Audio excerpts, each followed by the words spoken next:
Prinsip-prinsip peperangan. Semua pegawai tentera tahu benda ni. Ada 10 prinsip peperangan. Setiap VTT saya akan cuba terangkan satu persatu dan kaitkan dengan politik negara kita. Tonton video ni sampai habis. Jangan lupa follow saya, komen, like dan repost video ni. Prinsip peperangan pertama. Memilih dan mengekal tujuan. Memilih dan mengekal tujuan adalah prinsip peperangan yang paling utama. Jika tujuan tidak jelas, semua tindakan lain akan menjadi celaru, walaupun mempunyai sumber, anggota dan kepimpinan yang baik. Dalam konteks politik, prinsip ini boleh diringkaskan sebagai apa yang parti mahu capai dan adakah semua tindakannya membantu mencapai matlamat tersebut. Ramai pengundi hari ini melihat politik Malaysia dipenuhi pelbagai isu harian seperti kos sara hidup, gaji, peluang pekerjaan, rasuah dan perkhidmatan awam.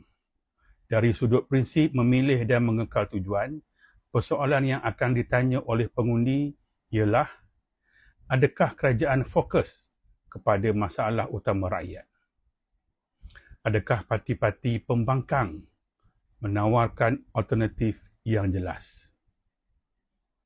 Adakah pemimpin terlalu banyak bercakap tentang lawan politik berbanding penyelesaian masalah rakyat? Jika matlamat sesebuah parti adalah untuk memenangi PRU 16, setiap tindakan sepatutnya membantu meningkatkan keyakinan pengundi.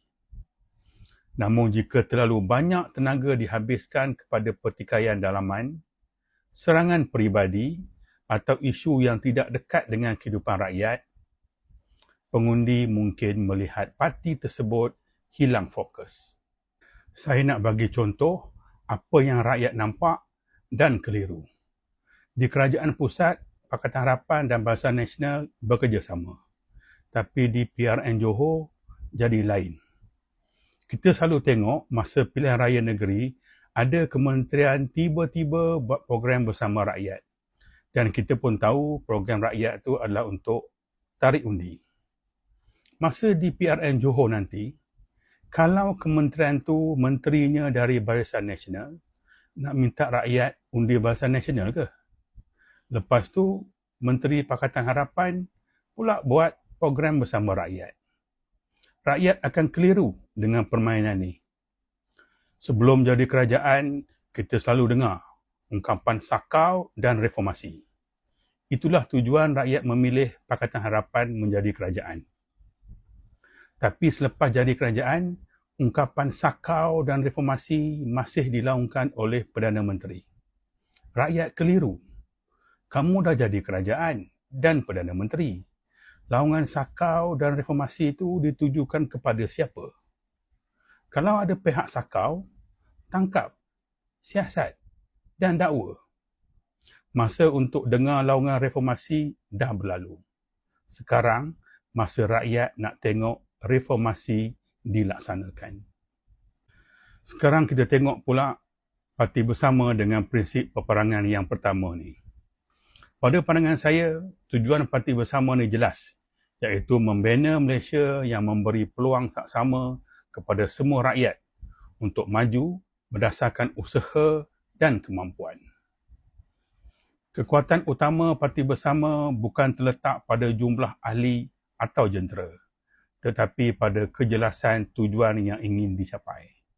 Dan yang bagusnya bukan sahaja tujuannya jelas, tetapi jelas dan konsisten. Dalam bahasa strategi peperangan, ini dia, purpose, method dan end state parti bersama. Purpose, Malaysia yang memberi peluang saksama dan meningkatkan mobiliti sosial. Method, 12 agenda parti bersama. End state, rakyat hidup lebih makmur, institusi lebih bersih dan generasi seterusnya mempunyai kehidupan yang lebih baik daripada generasi sebelumnya. Sebab tu, saya menyeru semua rakyat Malaysia untuk menyokong parti bersama kerana tujuannya jelas dan menjamin masa depan negara kita. Akhir sekali, kejayaan bermula dengan tujuan yang jelas. Okey, semoga jumpa lagi di video-video akan datang. Terima kasih. Assalamualaikum. Bye-bye.